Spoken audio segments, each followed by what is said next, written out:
PM Modi और उनकी मां की बॉन्डिंग। पंचतत्व में विलीन हुई मां हीराबेन। मां हीराबेन का 100 साल की उम्र में हुआ निधन।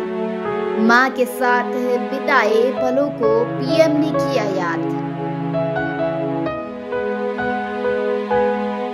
नमस्कार। देश को शक्तिशाली प्रधानमंत्री देने वाली 100 साल की हीराबेन आज अनंत लोक के लिए चली गई। प्रधानमंत्री नरेंद्र मोदी की प्रेरणादायक मां अब इस दुनिया में नहीं रही।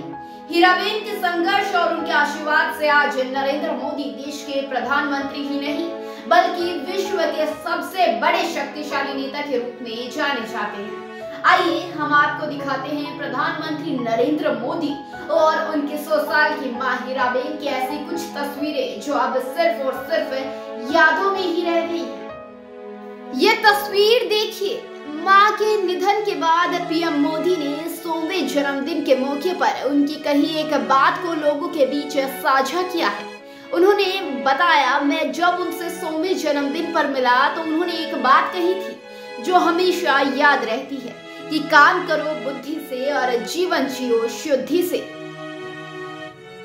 ये तस्वीर देखिए। प्रधानमंत्री मोदी अपनी मां के साथ स्नेह के कोमल धागे में बंधे हुए थे और ये हमेशा नजर आता। जब भी वो अपनी मां से मिलने जाते तो वो वहां टेबल पर बैठकर अपनी मां के साथ खाना खाते थे और फिर उनसे घंटों बातें किया करते थे।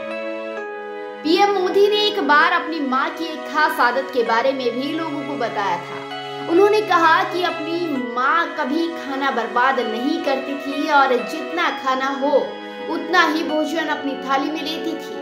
अन्न का एक दाना भी थाली में नहीं छोड़ती थी। ये तस्वीर जो दिखाई दे रही है, पीएम मोदी ने अपनी मां हीराबेन की एक खास आदत का भी जिक्र किया।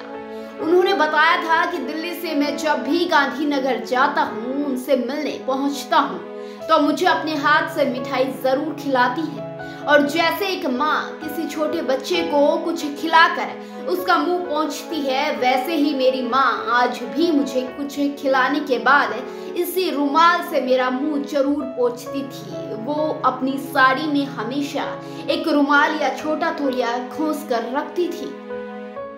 जो आप देख रहे हैं ये तब की है जब पीएम बनने के बाद नरेंद्र मोदी अपनी मां को कुछ दिनों के लिए दिल्ली अपने आवास लोक कल्याण मार्ग पर ले आए थे। इस बारे में बात करते हुए पीएम मोदी ने कहा था कि मेरी मां मुझे कहा करती थी कि तुम मेरे पीछे क्यों समय खराब करोगे, मैं यहाँ क्या करूंगी, तुम्हारे साथ मैं क्या बात करूं। फिर मैं माँ को समय भी नहीं दे पाता था। एक आध बार साथ में खाना खा लेता था, कभी कभार देर से आता था तो माँ को दुख होता था। रात में 12 बजे आया, माँ सोचती थी क्या कर रहा है।